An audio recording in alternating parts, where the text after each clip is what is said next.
San Francisco was ranked number 7 on a list of the 100 best park systems for the most populous cities in the country, and I'm honestly shocked it didn't rank higher.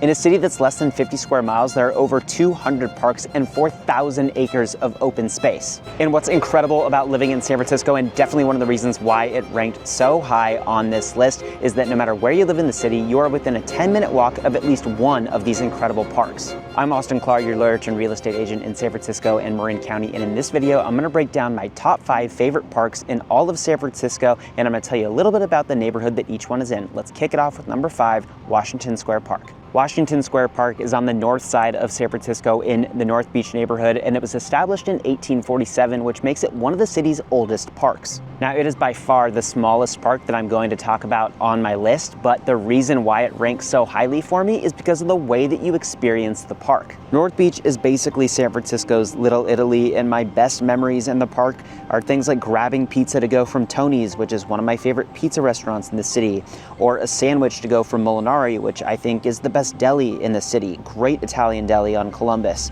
And you get one of these and you just have a great picnic in the park. The weather is generally very middle of the road in North Beach, much less extreme than in places like the Sunset or closer to the Pacific Ocean. Not quite as hot as it gets in like Soma or Noe Valley. Very middle of the road, which makes it really pleasant to hang out in the park, eat outside. It's also almost entirely flat, so it's really easy to set your things down, find a place to sit that's comfortable without, worrying that you're gonna slip down a hill or spill everything. And there are awesome events held at the park every year. The San Francisco Neighborhood Theater Foundation holds movie nights in the park. They set up screens outside and play movies, really, really fun.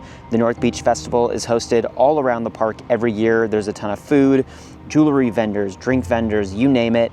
They've even done car shows in the park before. I remember Ferrari did a festival in the park. There were dozens of Ferraris lined up in the park. It was super cool. This park is definitely one of the most low-key parks in the city, definitely the most low-key, maybe under the radar park of the parks on my list, but it is one of my favorite parks in the city, even though it doesn't have the crazy views or some of the other amenities that some of these other parks have. I just love the lifestyle that this park embodies. By the way, if you want to learn more about what it's like to live in North Beach, I've got a whole video dedicated entirely to that I'll link at the top of the description below. North Beach is the first neighborhood that I lived in when I moved to San Francisco. I lived there for 5 years. I know it very well, and it is one of my favorite places in the city, and I break down all those reasons why in that video, so definitely check it out if you're interested. And if you want more videos just like this or about day-to-day life in San Francisco and current events or upcoming developments, I make videos about this stuff every single week, so subscribe to my channel to stay up to date. And if you ever have questions about navigating the market or whether a particular neighborhood is right or wrong for you, definitely reach out to me. I'll put my contact info in the description below as well, and I'd be happy to help you.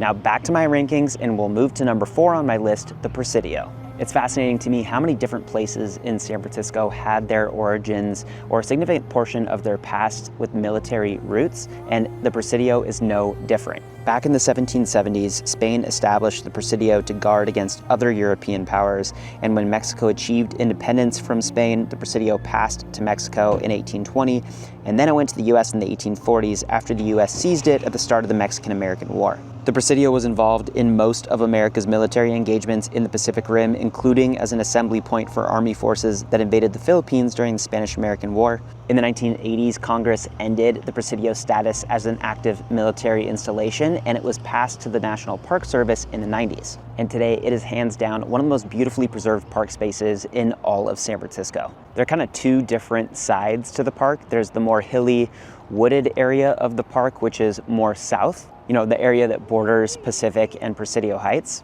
And then there's a more flat, open green area where like food trucks congregate, where a lot of people have picnics. You get more views of the water from the ground level. And it's this flat area that is really surrounded by all of the military buildings that are still present at the site. There are great nature trails, walking trails, hiking trails. There are playgrounds everywhere, tennis courts, pickleball courts, baseball fields, basketball courts.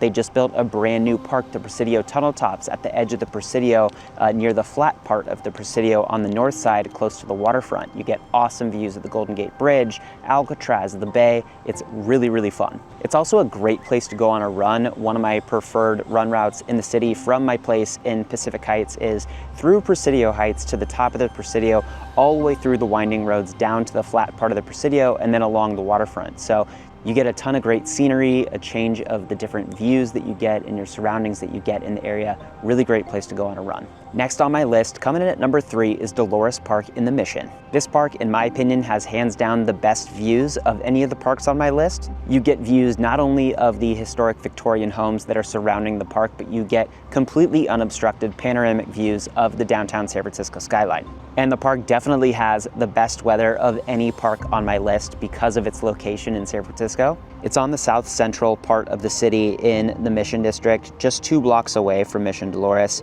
This is traditionally a hotter part of the city. It can sometimes be, 10 degrees warmer or so than the colder parts like on the west side of SF closer to the Pacific Ocean. And when the weather is nice here, it is one of the busiest parks in the city. People really take advantage and come out in droves, and it can sometimes be really hard to find a place to sit. The park is pretty hilly in certain parts, so it can be a little difficult to find a comfortable area to sit, but there are also a good amount of non-hilly areas as well. They just get really, really packed. There are several giant open green spaces and rec spaces throughout the park. The park recently underwent a $20+ million renovation, so you have new sport courts like tennis, basketball, you have new playground, new infrastructure throughout the entire park.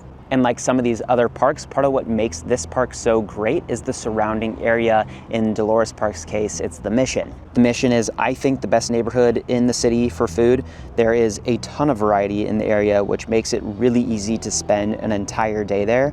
You can have your time at the park and then go get a great meal from some casual street food place nearby, or you can spend time at the park, go home, shower, and then go to, a really fancy multiple Michelin star dinner there. I've done walking food tours and art tours there before. There are a ton of great activities both in and in the area surrounding the park. It is an awesome place to visit. Coming in at number 2 on my list is Alta Plaza Park on the north side of the city in the Pacific Heights neighborhood. I think Alta Plaza Park has some of the best views of quintessential San Francisco architecture. You have a ton of huge historic homes, very emblematic of what you get in Pacific Heights, all surrounding the park. You also get incredible views of the city to the south all the way to Sutro Tower. On the south side of the park, you'll find the terraced side of the park, transversing the hillside leading up from Clay Street to Jackson Street. Each of the terraces has grass for sitting, sidewalks for walking. The views to the south and east get better and better each step up you go. And then at the top, you have a really awesome children's play area. There's picnic areas, basketball court, tennis courts. All of them have incredible views. And as I mentioned, you have, beautiful, colorful Victorian homes and also some of the best mid-rise, co-op and condo buildings in the city. And then on the other side of the park, on the other side of like that playground area, you have a much more flat part of the park. So you have a lot of people doing picnics more on that side. You have people walking, jogging, just lounging around, or maybe playing lawn games. That's really more going to happen on that side of the park versus the south side of the park, which is more terraced. The park actually has a pretty odd history. It used to be a privately owned rock quarry before it was purchased by the city in the 1870s.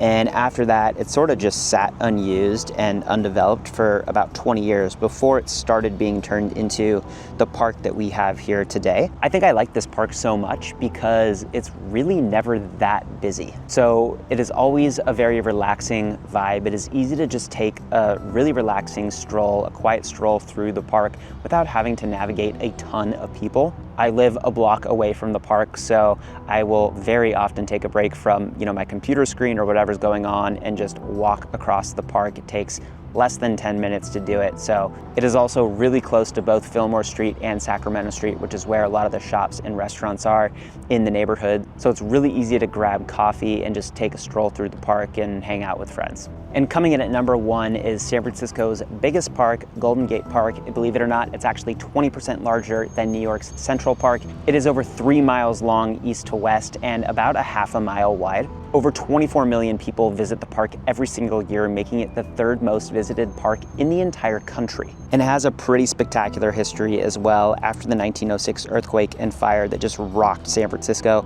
Golden Gate Park was used as sort of a refugee site for all the victims who lost their homes. Without shelter, there were dozens of encampments in the area set up under the control of the US military.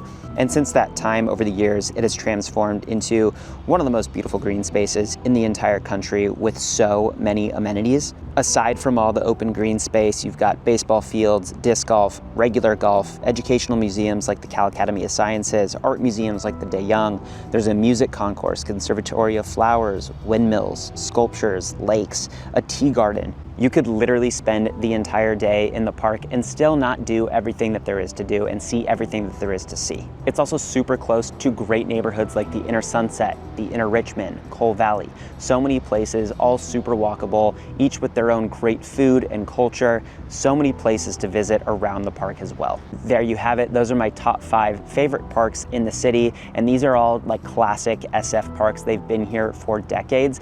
I also have another video where I rank my favorite new parks that have opened in recent years in San Francisco. Go check it out. I'll link that in the description below. SF is also on a tear, building new parks and releasing new parks to the public in the coming years as new mixed-use communities get built, especially along the central waterfront. I'm going to be making videos about all that stuff. So if you want to stay in the loop, make sure to subscribe to my channel. I'm going to be posting videos about that stuff every single week, including current events, new developments, new parks, new restaurants, you name it.